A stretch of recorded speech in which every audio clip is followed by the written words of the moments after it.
Баршаңызға сәлем достар, менің каналыма қош келдіңіздер. Бүгін сізбен бөленшектің рецептімен, яғни құймақтың рецептімен бөлісемін.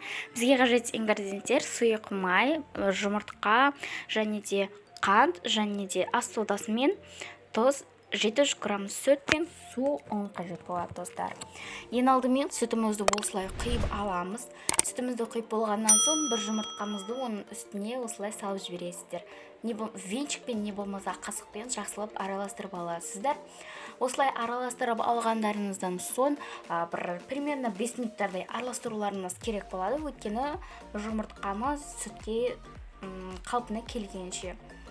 Енді екеуі араласқанша, енді оның үстіне сұйық майымызды құйып, жақсылап тағы да араластырамыз. Сұйық майымызды құйып болғаннан соң бұл сүтіміздің бетіне майлар қалқып шығады. Одан қорықпаңыздар, ол керісінше өте дәмді болып шығады. Енді оның үстіне қантымызды саламыз да жақсылап 5 минуттай араластырып аламыз достар.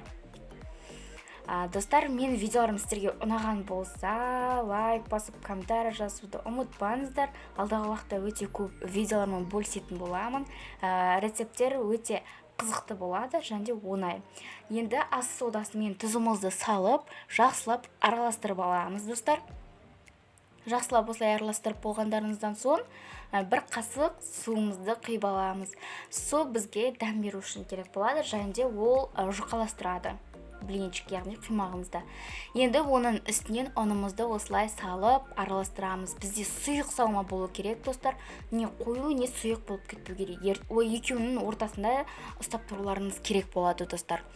Енді жақсылап осылай араластырып аласыздар. Осылай араластырып жатқан кезде ұндарымыз түйір болып қалмау керек. Жақсылап бар күштеріңізбен араластыруларыңыз керек болады достар. Неке дәл осылай араластырып аласыздар. Енді оның үстінен қараңыздар, біз қасықпен салмасын көрдік. Қараңыздар, өте өзінің мөлшерінде болмай қалған. Сондықтан да оның үстіне тағы да ұн салып жақсылап араластырып алдым.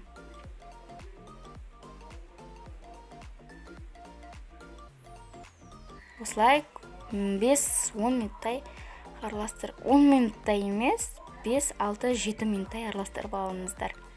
Неке біздің сұйық салмамыз жақсы болған сияқты. Осылай ұн себелеп, жақсылап салма пайда етіп шығармамыз керек достар. Неке қызып тұрған табаға майды үстіп сүртіп, екеуін ауыстырып, аударып пісіре бересіздер достар. Неке біздің қимақтарымыз, блинчиктеріміз дайын болды. Өте керемет, қалың не жұқа болмады, екеуінің ортасында болды. Сіздерге де кеңес беремін жасап дайындап көрулеріңізге достар.